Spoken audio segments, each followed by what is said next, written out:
Welcome back to Catch Welfare podcast, and this is the first episode of 2025. In our interview later on, we'll be speaking to Professor Paul Fernandes of the University of Heriot-Watt. He is the inventor of the Smartrawl, and we'll also be joined by Dr Shale Pettit Rosen from the Norwegian Institute of Marine Research. As usual, I'm joined by my co-host, Michelle Boonstra, and we'll be talking about all things catch welfare and what's happening in the Catch Welfare podcast. Welcome, Michelle. Hi, everybody. Hi, Oliver. Good to be here again. So, yeah, what happened in the Catch Welfare platform lately? Of course, we had our yearly conference in November. This time it was online. A lot of interesting talks. If you haven't seen it yet, it's all on our YouTube channel. So check it out. And yeah, for the rest, we progressed with our risk assessment work on our 3 case studies. Also, we kicked off our best practice working objective. And yeah, next month we'll be going to China again to set up our working group there for the Catch Welfare platform. This time we will go there with the whole team.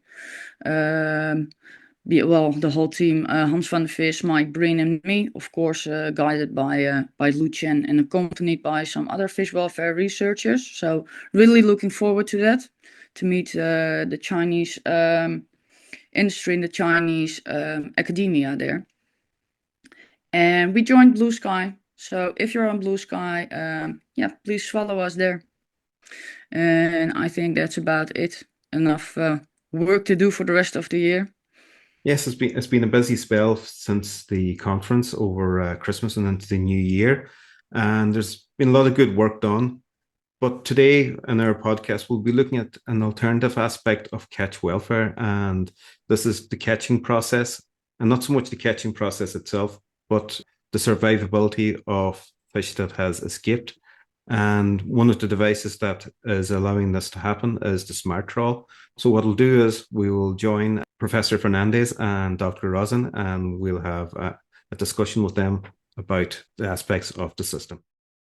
Smartrawl, jointly funded by the Heriot-Watt University, Fisheries Innovation and Sustainability, the UK Seafood Innovation Fund, and DEFRA. Welcome, Paul and Shale, to Catch Welfare, the podcast. Paul, can you tell us a little bit about the project work that you've undertaken? Yeah, so my name is Paul Fernandes. I'm at Heriot-Watt University in Edinburgh, in Scotland, and I'm a fisheries scientist, and have been for a number of years. Prior to being at Heriot-Watt, I was at Aberdeen University, and prior to that, I was at the Marine Laboratory in Aberdeen, a government fisheries lab. The projects I'm involved with at the moment all relate to the sustainability of fisheries, mostly marine, and mostly around Northeast Atlantic, centered around the British Isles, and a variety of projects, many of which have technological developments, either in survey techniques or in aspects of fish behavior to understand the interactions between fisheries and artificial marine structures, such as wind farms, oil and gas platforms, development of novel platforms to monitor fish populations, such as uncrewed surface vehicles and autonomous underwater vehicles, and also sort of dealing with some of the big problems in fisheries, such as discards and bycatch, which is why I have this Smartrawl project, which has been going for a few years now. Shale, you're with the Norwegian Institute of Marine Research. What sort of work are you undertaking there? Yeah, that's right. So I'm at the Institute of Marine Research in Bergen, Norway, in our fish capture group. So I work with sampling techniques in support of our surveys, but I also work quite a bit on issues of bycatch reduction and those sorts of issues in commercial fisheries. Everything from relatively small scale bottom trawl fisheries to some of the largest pelagic fisheries that are prosecuted in the sort of open waters, even west of the British Isles. So I work a lot with camera systems inside of trawls. My focus has been on the sampling trawls that our institute's using. both the trawl designs and then how we integrate cameras in them without changing the selectivities of the trawls, that we can keep our time series. I also have a real interest, but have not worked directly on, okay, how do we get these camera systems applied to solve problems in commercial fisheries? So this is something that is of interest to both of you, as the fact that you're using trawls and artificial intelligence to help reduce bycatch. And Paul, this is part of the Smartrawl project. Could you tell us a little about how this is working? Smartrawl. So Smartrawl is a system that slots into a demersal trawl, and it has three components. It has a stereo camera with lights, which takes images of fish as they go by. And then it has an onboard computer with artificial intelligence algorithms which detect the fish as they go by. It determines the species of the fish as they go by, and it sizes the fish as they go by. And then depending on what is pre-programmed into the system, the computer will then send a message to a latch, which will then operate the third part of the system, which is a gate, essentially. And the gate will rotate between a catch and a release position, depending on what's pre-programmed. So for example, you might, in the extreme, say, today I only want to catch cod greater than 35 centimeters.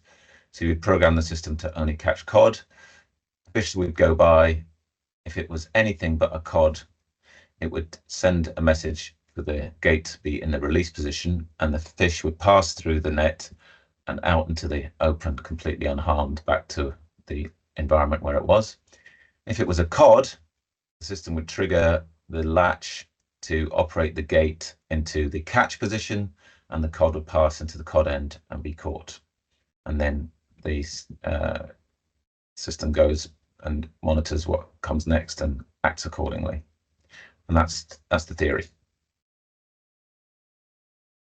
Well, how times have changed. Eh? I'm one of those students that used to work also with baited remote underwater videos, but I used to manually enter all the fish. So yeah, one of these applications of AI that really helps, I think. And I think we can all agree that not catching fish is the biggest welfare improvement that you can have.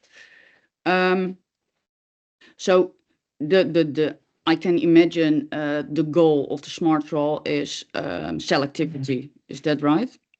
Sorry. Yeah, so there are two main objectives. One is to eliminate bycatch. So in the strictest definition by the FAO of what bycatch is, it's unwanted catches essentially. And in the European context, that would be animals that are not subject to management conditions, not non-quota species, so sharks, skates, rays, and other non-commercial species. And those animals would pass through the trawl and out through the gate without being harmed at all. We have some evidence that that is the case. And so there would be no bycatch. And then it would only catch those species and sizes that the fisherman would want at any one time. And therefore that would reduce and, in the long run, eliminate completely the problem of discards, both discards by size and by species.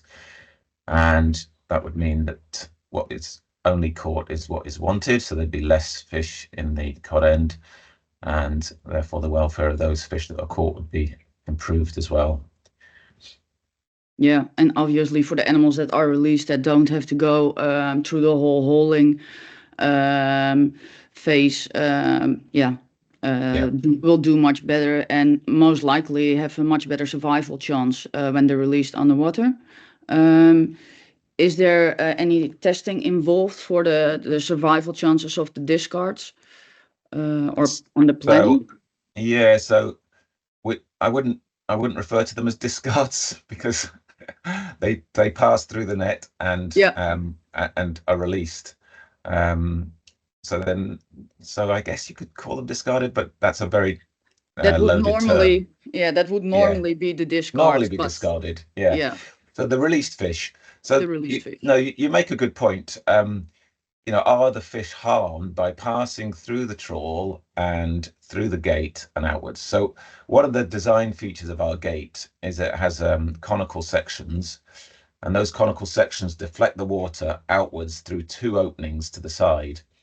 And all the observations we have so far suggest that in release mode, first of all, there's a very rapid flow of water going through, because if you think about all of that water being tunneled through to the extension of a trawl, which is about 1 meter to 1.5 meters in diameter, the flow of water is significant. And when you open a large hatch, that flow of waters promotes the quick release of these animals, and the conical sections mean that the fish don't touch the sides very often. Now, we haven't tested the survivability of fish. We've only observed them, and from thornback rays that we've seen released, hundreds of plaice and hundreds of other fish, they pass through much less harmed actually than, for example, small fish passing through the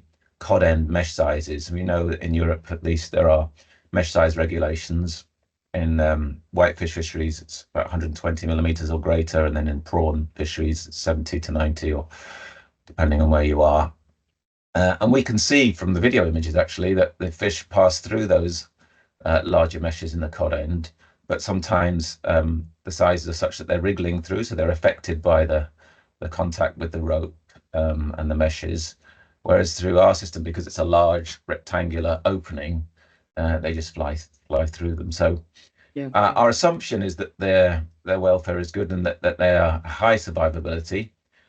We've never seen a dead fish, for example, go through, but we have no plans for testing that, but perhaps that's something we could do in future with somebody like yourselves. The Catch Welfare Program, I know, is expert in devising experiments to determine survivability.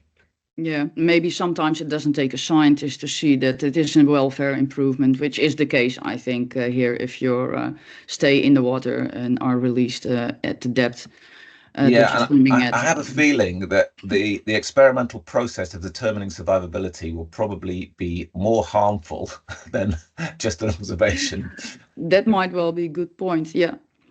The question would be, when the fish is released in its own environment, at its own depth, Yep. its survivability should probably be a lot higher than when the fish is extracted from that depth, and maybe the swim bladders burst or something like that there. Yeah. I would hazard to guess, but we have seen fish just pass through, swimming quite actively and happily out of the system. So I can't see why there would be any mortality. Now, stress and damage, there may be some, because the current iteration of the gate, for example, has 4 spokes for stability, and it might hit one of those spokes. It might get jammed in between some of the mechanisms when 1 or 2 fish. So when we bring up the gate, for example, we typically see some fish, 6 or 7 or 8, caught in between the mechanisms. So some fish will be damaged and suffer, but the vast majority would just pass through unharmed. Yeah. So how does it work? Because I've seen the gate. It has an opening. It's a mixed fishery. If it detects fish that should be released, how do you? So there are 4 conical make sections. Sure that one goes out and the other one stays in? Yeah. So that's the challenge. The real challenge is moving from the theory to the practice of actually getting it to do what it's supposed to do. And so our gate has 4 conical sections. When they do not overlap, such that all the cones are in place, the cod end is closed off, and that aligns with 2 large openings to the side where the fish are released. And those cones, essentially then a whole cone, 4 sections of a whole cone, and as the water passes, hits those cones, and the water is released out to the side, and so fish are released out to the side. So that's in the release position. In the catch position, it rotates 1/4 turn. So each of those quarters overlap with each other. And then you have 2 quarters that are open to the cod end. And at the same time, 2 doors come by and close off the external panels. So there is no longer an exit point. And there are 2 quarter sections where the fish get caught. And you can see that in some of the videos that we can provide and show you. And so it rotates a 1/4 turn each time it gets a command. And the beauty of the system is that that rotation is driven by the force of water acting on vanes on the outside. So you don't need any power to force the rotation. It just uses the force of the water, and all you have is a latch, and the latch prevents that motion from happening until it gets a command. And when it gets a command, the gate rotates, and then the latch re-engages to stop the next 1/4 turn. And so all you're doing is powering a latch, and that takes a much less power than, for example, previous ideas for having a gate would be a flappy system where you would open up against the force of the water and then close, and that would require a lot of power. And we don't want to send power down to a demersal trawl, never mind have a lot of power down at a demersal trawl. For a pelagic system, for a pelagic vessel, for example, which has a net-on system with an active suspension winch sending power and receiving signals, that might be feasible. It has a lot of deck space, it has a lot of let's say money to buy expensive systems, but this was designed for a demersal vessel with much less space and much less facility to have expensive dynamic systems that would provide power all the way down to a trawl. So it's self-contained. The idea is that you install the system on the vessel, on the trawl, sorry, and then it just operates according to how it's pre-programmed and it's battery powered. Yeah, I start to understand why it's called a Smartrawl now. Shale, what are your thoughts on this? Yeah, going back a little bit to the discussion of the survival of fish and the condition that they're in. I mean, I have a lot of sequences of fish where, you know, one fish will pass by my camera, go out of the field of view for a while, come merrily swimming back into the field of view again. So, you know, the real indications that, you know, sort of coming back into the trawl is not where the injuries are occurring to fish. So just the idea that, yeah, if you can get them quickly out of the cod end, you know, eliminate them being packed in where you have problems with hypoxia, they're running out of oxygen if there are too many fish in a space, abrasion losing scales against the meshes. Yeah, I think, you know, Paul's idea, you figure out what it is and you quickly get it out of the trawl and at the depth that it's been at. So it's adjusted, its swim bladder is filled to have neutral buoyancy at that depth. So yeah, if you can get them out where they're being caught, that's a great way to improve their welfare and their chances of survival as they leave. Yeah, that swim bladder definitely sounds like one big issue that is solved with this system. And what I know from doing the risk assessments in our platform, I know that crowding is definitely a welfare hazard as well. So, and I think, that's where the damage happens. So if you're able to release the animals before that, that should or can be released, that's a big bonus as well. Yeah, Paul, you were talked a little bit about how, you know, this isn't sort of at the scale of some of the larger pelagic vessels. What sorts of fisheries and what size vessels is it suited for? So it was designed for the demersal mixed fish, shellfish fishery of the North Sea, west of Scotland, and many other places around the world where they're catching demersal fish using a demersal trawl. And therefore, those trawls are, I would say, medium-sized to small relative to a pelagic trawl, for example. And the fundamental limiting factor, at least we found, is the scaling up of the gate system to a size which fits inside the extension of such trawls. So a demersal trawl will typically have a diameter in the extension of around 1 to 1.5 meters, whereas in a pelagic trawl, that will be much bigger. 2 to 3, and some people have even said 5 meters in diameter of the extension. And so, to build a cylinder, essentially our gate is a cylinder which is about 1 meter in diameter and 1 meter in length. And we've gone from having that design in a computer simulation with all the hydrodynamics that work perfectly, and it was meant to rotate at half a second, to building one as a model in a flume tank and testing it, and it worked pretty well, worked to scale pretty well. And then you build one to 1.5 meters, and then the engineering requirements, the precision associated with the circular motion, the bearings, all of that scaling up suddenly becomes a lot more challenging. And we have one now that's working in a demersal trawl, but to have something of a diameter, greater than 2 or 3 meters would not fit into many vessels. It might fit into a pelagic vessel, but even then, if you know how pelagic vessels work, they don't have a large exit point for their trawls. So even if they had space, it would be quite difficult. And to build a gate of the order of 2 to 3 meters in diameter would be a huge thing, and getting it to work would be difficult. So we didn't anticipate using it for the pelagic vessels. Having said that, we have been in touch with the Alaska pollock fishery, and it turns out that many of their catcher vessels have small extensions.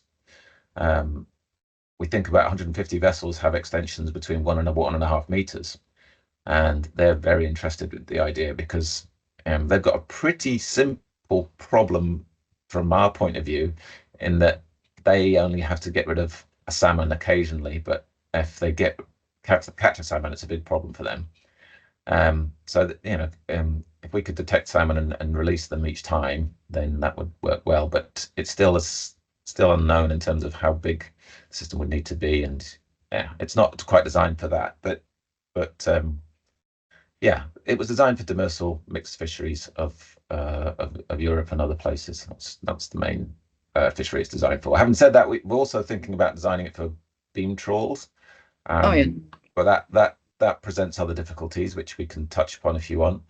Not least the sediment, which comes up, and my therefore question. Deals with some of the issues.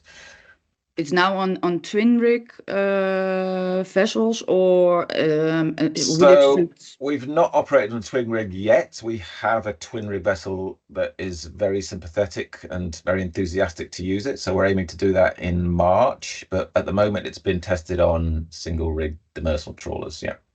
And what about fly shoot? Do you have an idea? Haven't tried it on that yet, but again, we could, if we found someone who's willing to try it. We have a series of projects ongoing and actually funded into the next 2 years, which will fund trials. So that's where we're at now. We're just trialing it on different systems in different places, different vessels. And just to mention your point, I think Rosen, you asked about the size of vessel. If you think about a cylinder that's 1 meter in diameter and 1 meter in length, all you need is enough deck space for that to be put somewhere. And so far, most of the trawlers that we have considered this for have that space, either just in beside the net drum or off to the side. There is usually enough space to accommodate it. Now, we haven't tried it on an awful lot of vessels. I think we've got about 5 so far.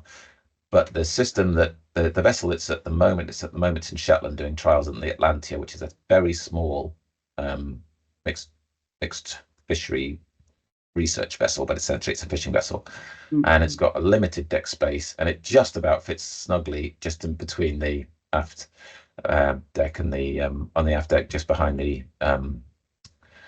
net drum. So it works on small vessels. Okay. Presumably there would be some changes maybe in the way that the gear is brought on board, because I'm assuming you cannot bring it over the net drum side, so that you would bring it in, and then the cod end needs to be winched up. Yeah, that's right. So they were one of the first major tasks was determining just how disruptive it would be to the process of deployment and recovery. And I didn't particularly know how that was going to go. However, in 3 cases, it's taken the fishermen less than an hour to work out how to slightly modify their practices. And these guys are incredibly innovative. They have to problem solve all the time out at sea. And you give them a problem to solve, they love it, and they'll do it. And it's just the same with stitching the gate into the extension. We thought, oh, that might be an issue. It took them an hour. I mean, so where there's a will, there's a way. So there are modifications. So they have to bring in more of the extension and lay it down than they would normally. So they'd normally wind all the extension onto the net drum and bring the cod end round to a hopper and then back again, and basically take the cod end all the way up to the drum and lie a very small amount of the cod end on the deck. Now they might have to lay a bit more with the gate system in behind it. The camera is designed to go onto the net drum, and that's fine. That survives that. It's pretty robust. It's even been through a block, so I wouldn't advise that. But yeah, they've been able to work out how to use it. Maybe it's difficult to estimate now, but what effects do you think it has on the workload for the crew, for example? Are they hauling for a much longer time? Do they need to be at it more, or how do you think it will affect their workload or work conditions? Well, in terms of their workload, once it works, there'll be significantly less, because they'll only have to sort the fish that they're going to sell. I mean, they won't have to do any sorting, no discarding, and in the extreme, if I mean, I don't know many fishermen who will operate this way, but for example, on the west of Scotland, where you've got 0 catch advice for whiting and cod, but you've still got some haddock, you might want to go out and just catch haddock, and then all you're doing is sorting by size. Yeah, I mean, that's a big advantage.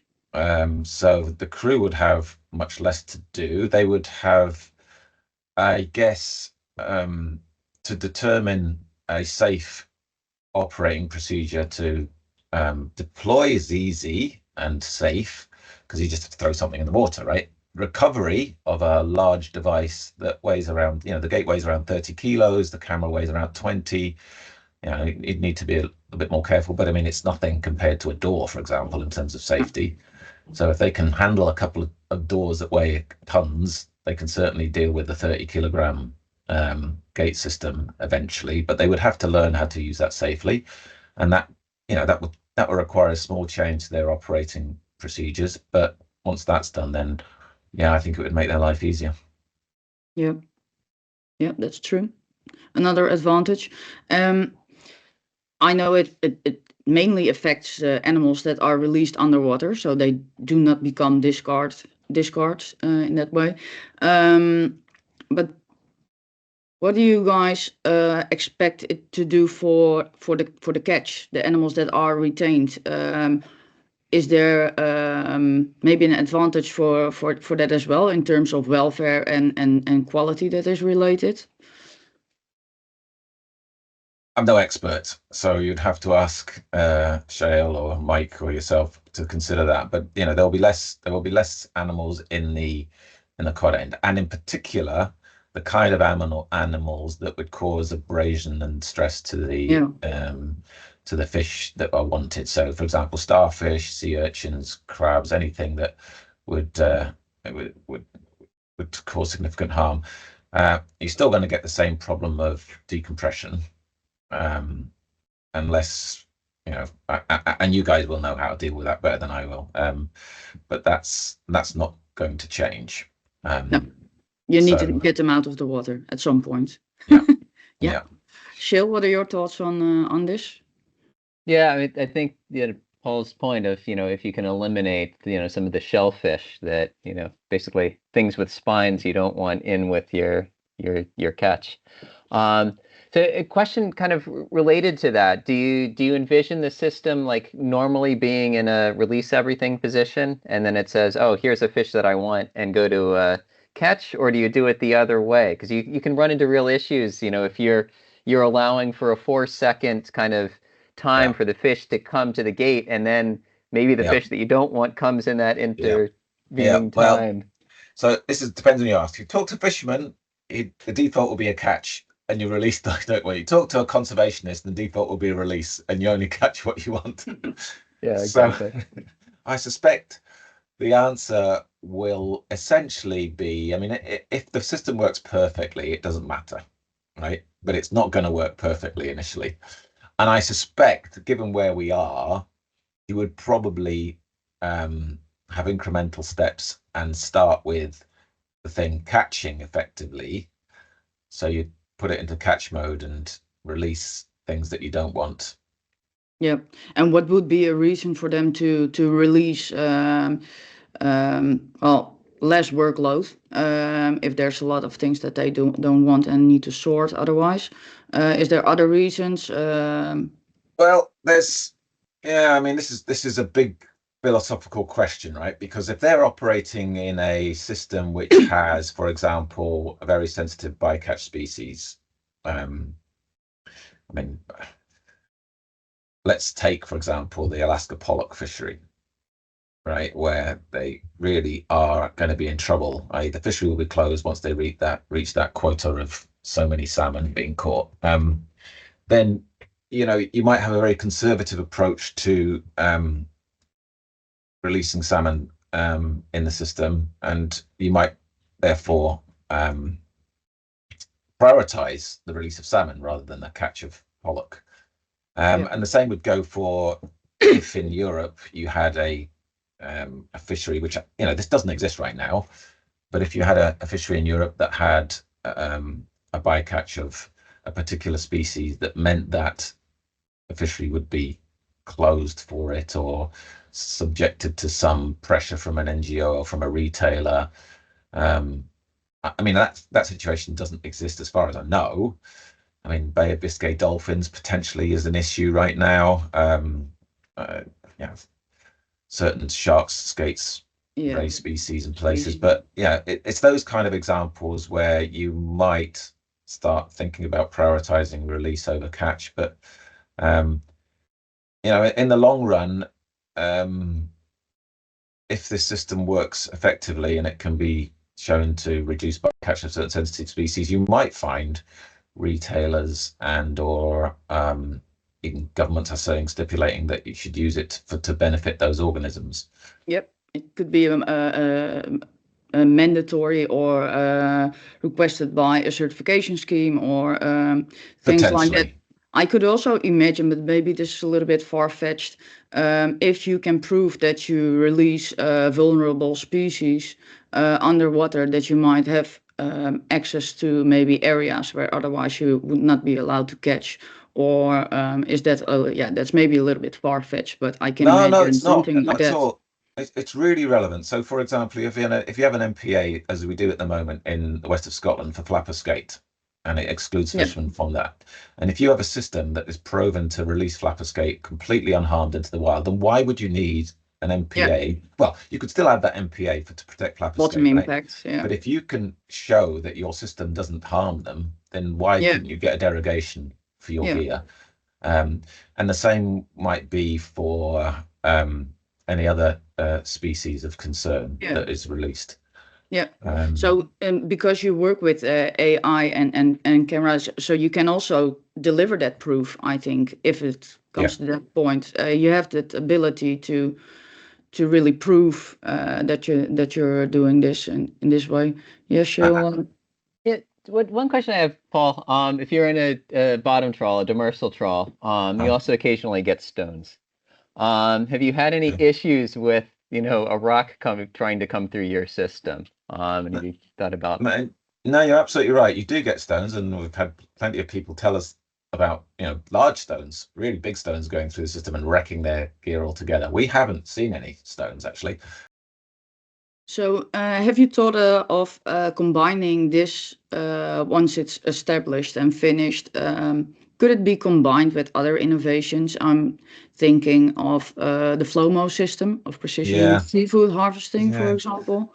Yeah, we spoke to FLOMO. They're very interested, but we're somewhat away from where they are. They're more or less ready to go commercial, right? Whereas we are still testing. How is this innovation received by fishermen in general? Do you already have some experience in that? I don't know if you know the spread called Marmite in the UK. It's like a beefy spread, right? And the It's from population Mr. is Bean. completely split. You either love it or you hate it. And Smartrawl is a bit like that. Fishermen either think it's brilliant, of which there are very few, admittedly, or they think it's complete pie in the sky, it'll never work, and don't want to do it. And they can think of 100 excuses why it doesn't work. And it's funny, actually, because quite often I speak to them. So the other day, I don't know if you know about Fishing into the Future. It's an initiative that's run here. And they have these information sessions for fishermen where they bring them together with scientists and other people to discuss various topics. And so I was at a Fishing into the Future event last Thursday in Glasgow, basically fishermen from the Clyde and around Scotland. And I presented Smartrawl. I had a model and I presented it. And there were a few fishermen there who I knew were skeptical and I knew were not very enthusiastic. And there was a few fishermen there who had not seen it very much and looked at it and thought, nah, this isn't going to work. And yet then when you sat down with them and had a chat about it and you showed them the model and the lights just went on. It was incredible. This guy in particular, I won't mention his name, but he suddenly became super enthusiastic. He owns 3 boats. They're twin trawlers, Nephrox Grounds and Fladden. And he suddenly said, right, yeah, now this is going to work. It's going to be brilliant. I'm going to replace my square mesh panel with this. We're going to make it work. I've got a net making company that I can help you fix any problems. And now he's super enthusiastic. So he loves it. Yeah.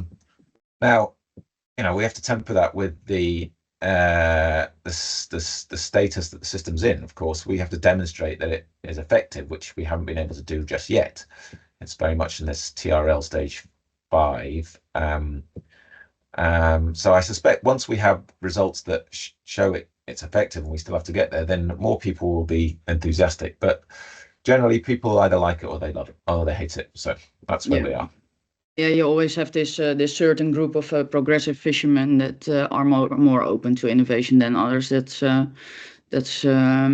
always the case, I think. And setting a good example always helps. Do you have a certain strategy, or is that part of the project as well? Communication and acceptance Yeah, I don't know if we've gone as far as being smart enough to have a strategy. The strategy is really to try and scrimp and scrape and get money to sort of develop the thing. So we've had some support. Essentially, Fisheries Innovation and Sustainability is an organization led by Cara Bridson, who's helped us incredibly ever since the very first phase. They've helped us get funding and many times funded it themselves from their members.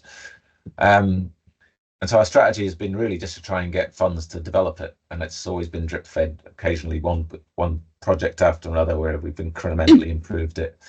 And now we're at the stage where really we have a system and we're trialing it and we're learning from it to improve it.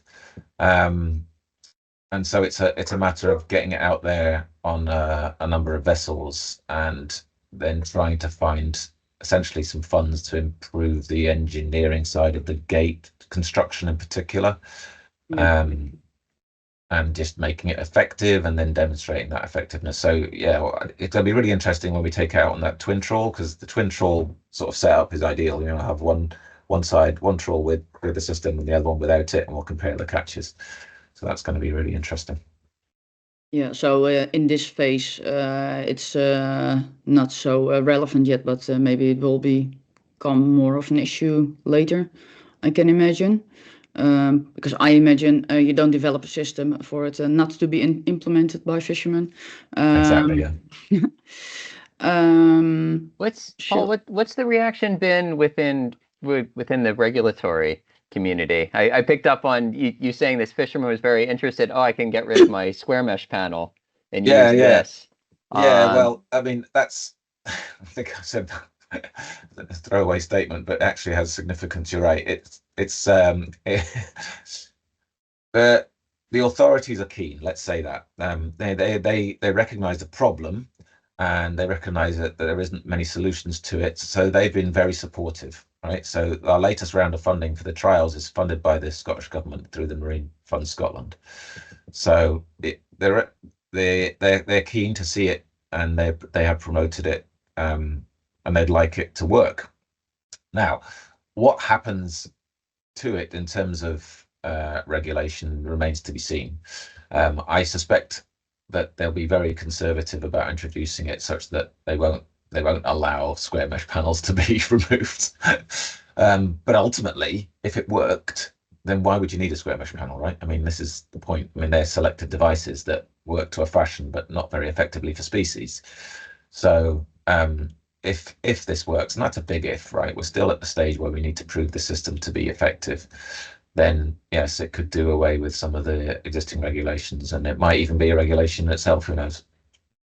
Yeah, I think it's an excellent point that you make, that you're sorting by species, not just by size. And basically all of the other technical measures are, fish that are over or under a certain size are either retained or released, and it doesn't. A mesh does not know if it's seeing a haddock or a cod, but your camera system does. Yeah. That's the idea. I mean, at the end of the day, it's very ambitious because it deals with all of the problems, but and that's why it's taking a long time, because all those technical difficulties are hard to solve. I'm not saying we're there yet, but we have to, in my view, move there, because I don't see anything else that's doing it. No, I think I personally think this is a great innovation if it will reach the point of being effective. I think this is a major improvement, because coming from the Netherlands, where we have our main fishery, have, well, I can say quite a bit of bycatch. It would be a great way of reducing that. Also because they're a little bit under threat of not everybody's a big fan of bottom trawling. So this might help them a lot, I think, if it would work.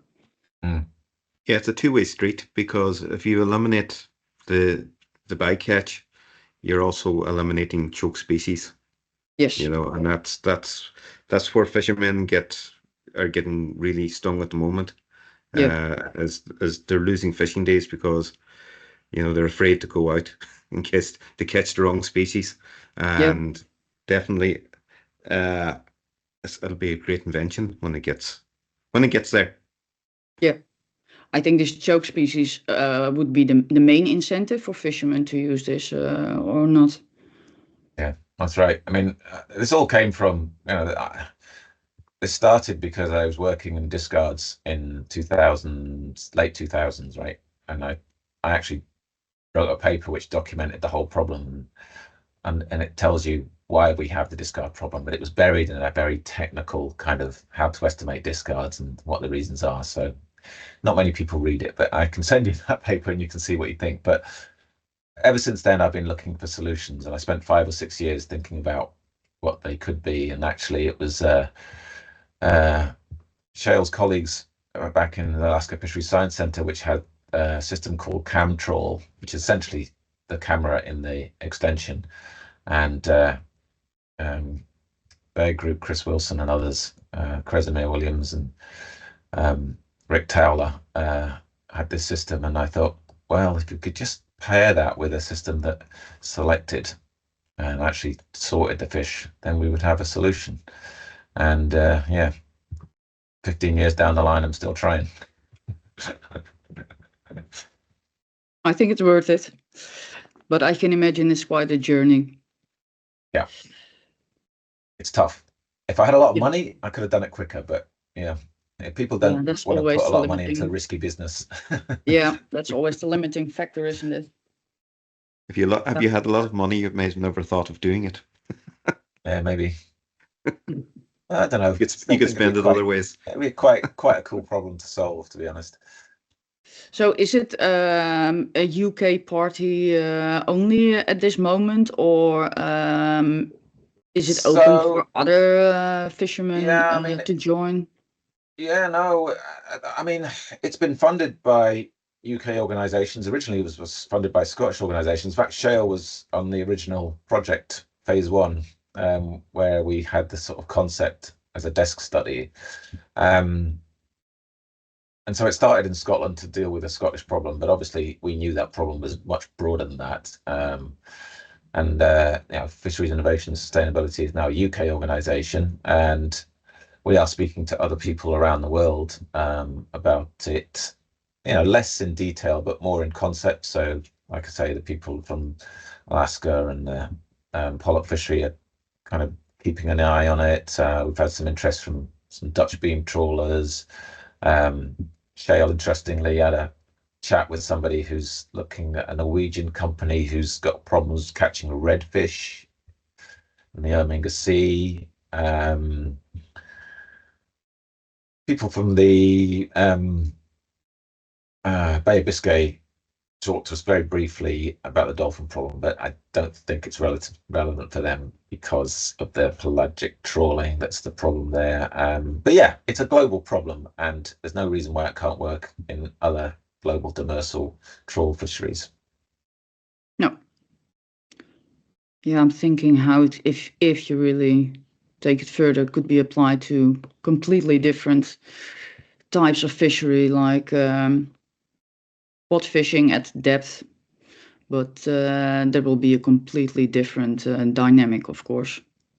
Although selection at depth and releasing them in a completely different way could be interesting. Okay, and if there's fishermen now that think, wow, I can't wait to take this on board. I know it's a difficult question, but how long do you think it will take before a fisherman can buy this system and deploy it? How long they take to buy it? That's a really difficult question. Who knows? We haven't engaged a commercial company to take this on as a product development. Now there are companies we can think of who are interested. Shale knows Scantrol quite well, and we've spoken to them at length about this. Are we thinking months, years, decades? We're probably talking about years to get a commercial product. But if there are any interested fishermen who would like to trial it, we'd be quite happy to speak to them. So just get in touch, and we have some money to trial the system over the next 2 years through 2 European projects. One's called Marine Guardian, the other one's actually called MECAM. It's about climate changing fisheries and how to mitigate for that, which includes bycatch and discard mitigation. So we've got some money to trial the system on commercial vessels in the North Sea and the west of Scotland. So it is restricted to those 2 areas. But we are always looking for fishermen who are willing to try the system, and in particular, give us reasonable costed rates such that we can afford to use them for a couple of days. So by all means, get in touch. Yeah. Yep. To all the fishermen listening. Okay, that's good to know. Yeah. So, Paul, when you're working in areas that's a lot of different sediments, what's the effects on the camera? Imaging ability? Yeah, so that's one of the problems. Clearly, the system relies on clear images of fish as they go by. And if you're in an area, for example, of muddy ground where prawns live, and so if you're fishing for nephrops, there's going to be a lot of mud that's brought out of suspension and through the trawl. And we've seen particles of mud pass in front of the camera and obscure the fish such that it's difficult to determine the species of those fish. So what we've done to mitigate that is have a what's called a sediment suppression system. So it's a tarpaulin that you stitch into the bottom panel of the net, and that prevents a lot of the mud from coming through into the trawl, and that works quite effectively. And I suspect if you had similar situations such as the southern North Sea where you get a lot of sand, then potentially you could use that system as well.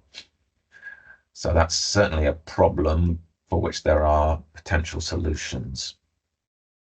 You know, I'd say just to break in a little bit on, I've used a sediment suppression sheet quite a bit in recent cruises. It's not that large. You know, it's not like you're lining the entire under panel of the trawl with a tarpaulin. I mean, what we've used has been, you know, a couple of meters in width and a few meters in length. I think 8 meters in length total, and that's in a quite large trawl.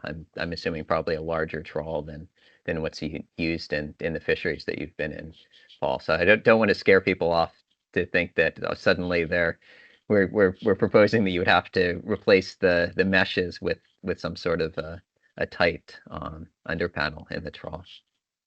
So it's another issue. There's solutions. Yeah. Another issue, Paul, that I've run into sometimes doing camera work is if there's a lot of commercial activity in the area, you're going through the mud clouds that other vessels have kicked up. So I don't know if you have any experience where, you know, if you're operating around other vessels as well, if that's leading to problems with your image quality. No, we haven't had that, but I suspect that's a real problem in places like the Clyde, for example, where you've got a real concentration of prawn trawlers in a small area. I mean, the Fladdens are pretty big, right? So maybe not, but certainly in the restricted areas like the Clyde, the Firth of Forth, that could be an issue. And I guess the sediment suppression wouldn't work so well then because the sediment's already suspended up in the water column. So yeah, that could be a problem. I have to think about how to resolve that. I mean, and they're also, you know, visual cameras are not necessarily the only technology looking forward. I mean, there are other ways that you can basically see through the mud, or, you know, using filtered light, for instance. I know that can be difficult for the AI because you lose color information and things like that. But my experience has been that, you know, AI, we're now running much more simple models than we did even 5 years ago and getting better results. So the quality of the images that we have to give to AI systems is actually going down, so they can do better work with poorer images than just a few years ago even. Yeah, and another area, so as you know, I'm quite familiar with, keen on, done quite a lot of work with imaging sonar recently. Now the trick with imaging sonar is that you don't get the color, so it's difficult to identify species, but you know, higher resolution imaging sonar could potentially help in those situations, certainly to deal with, you know, distinctions between fish and prawns. Might be able to, it would probably struggle between haddock and cod, but it would be pretty good at sizing and pretty good at determining the difference between fish and other animals. Yeah, I was just thinking there, what about the systems that would be used in conjunction with light systems like Pisces or something like that there? Would it to either to draw the fish closer towards the camera if you needed it, or maybe to draw them out through exit points? Yeah, so the use of lights is another interesting development that we could think about, because you could have various configurations of different colors that would, like you say, attract or funnel fish into a particular area to make image acquisition better and or the gate more effective. So, you know, one thing I was thinking about actually was just to have colored lights in and around the gate openings and or panels where it's in catch mode to either illuminate exits and or entrances to facilitate fish moving towards or against a particular color light, which we know that they can do. So certainly combination with different colored lights is something to think about in the future to improve the efficacy of the system. Yeah. Just a little exit sign lighting. Yeah, this way, please. They are smart animals, so I learned in the platform. So, Yeah. okay, and talking about the abilities of AI, it works with deep learning. They need to be able to recognize the species. Of course, in different places you have different species composition that ends up in the trawl. if you use it in a different area, or maybe even throughout time, how much work, how difficult is it to teach the system new species?